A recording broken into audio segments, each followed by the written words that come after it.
तो एपिसोड की शुरुआत में हम एल्डर्स को देखते हैं जो मॉन्स्टर से लड़ रहे होते हैं। तो तभी ऊपर से एक स्कॉर्पियन बीस्ट उन पर हमला कर देता है और उससे बचने के लिए वो एक शील्ड बना लेते हैं। और दूसरी तरफ जियान अपनी पावर्स को कल्टीवेट कर लेता है और एक एल्डर को मारने के लिए आगे बढ़ता है और लेकिन वो एल्डर बच जाता है और जियान को पकड़ लेता है और वो जियान को मारने के लिए आगे बढ़ता है। लेकिन ऊपर से क्वीन मेड्यूसा अपनी बड़ी फॉर्म में आकर उसे मार देती है और उसे देखकर वो दोनों एल्डर गुस्से में आ जाते हैं। लेकिन क्वीन मेड्यूसा उनके भी पीछे पड़ जाती है और उन्हें भी मारने लगती है।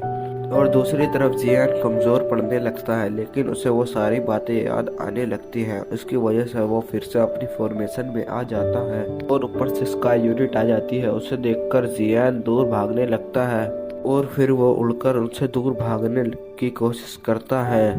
उसे देखकर वो दोनों एल्डर्स उसका पीछा करने लगते हैं। फिर हम जियान को देखते हैं, उस पर फ्लाइंग यूनिट हमला करने लगती है और वो नीचे गिरने लगता है। तो वो देखता है कि वो दोनों एल्डर्स उसे मारने के लिए आ रहे हैं और तभी वो अपनी फॉर्मेशन में आने की कोशिश करता है। तभी वहाँ आइस एम्परर आ जाते हैं और वो दो ड्रैगन फॉर्मेशन बनाते हैं और जियान को वहाँ से जाने को कहते हैं और आइस एम्परर एक और एल्डर को मार देते हैं। तीसरा एल्डर कहता है कि अब तुम्हारे परिवार की हमारे परिवार में कोई संबंध नहीं है और तुम आज से हमारे दुश्मन हो।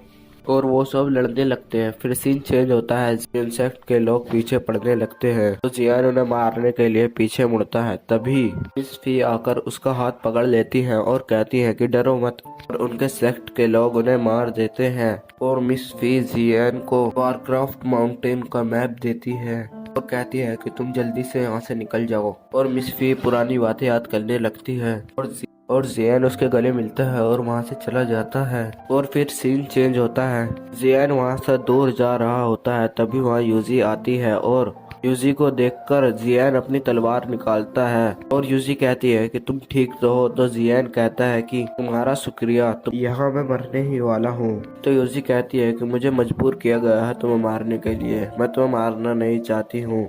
मैंने तुम्हारी पहले भी बहुत बार जान बचाई है और आज भी मैंने तुम्हें बचाने की पूरी कोशिश की है। और जियान कहता है कि अगर तुम मुझे मारना ही चाहती हो तो ये लो, और वो उसके पास जाने लगता है। तो यूजी कहती है कि मैं तुम्हें मारना नहीं चाहती हूँ, लेकिन जियान आगे बढ़ने लगता है और जियान उसके सामने आकर खड़ा हो जाता है। तो यूजी कहती है कि तुम मेरे साथ वापस चलो, लेकिन जियान उसके साइड में से निकल जाता है और यूजी अपनी पूरी ताकत के साथ जियान के पीछे आती है। तो जियान सोचता है कि अब मैं मरने वाला हूँ, लेकिन यूजी उसे कुछ भी नहीं कहती और यूजी बस उसे धक्का ही देती है। तो जियान कहता है कि इसका मतलब क्या है। तो यूजी कहती है कि तुम यहाँ फिर कभी नहीं आओगे ना अगर तुम यहाँ से बाहर निकल गए तो। और यूजी कहती है कि मुझे पता है कि तुम मुझे शर्मिंदा नहीं करना चाहते। तो जियान वहाँ से जाने को मना कर देता है और यूजी के गले लग जाता है और वो यूजी से कहता है कि मैं जल्दी ही आऊँगा, और वो वहाँ से चला जाता है और यूजी भी वहाँ से चली जाती है और जियान वहाँ से बाहर निकलने ही वाला होता है। अगले सीन में हमें मिस फी को दिखाया जाता है जो यूनसेक्ट के लोगों को रोक रही होती है। और फिर हम सबको देखते हैं, यूनसेक्ट के लोगों को, आइस एम्परर को और नियन रैंग को देखते हैं जो कहीं जा रही होती है। और फिर हम जियान को देखते हैं, वो उस फॉरेस्ट से बाहर निकल जाता है और उसके साथ क्वीन मेड्यूसा होती है और उसके टीचर भी उससे बात करने लगते हैं। और फिर जियान वहाँ से उड़ जाता है और एपिसोड खत्म हो जाता है।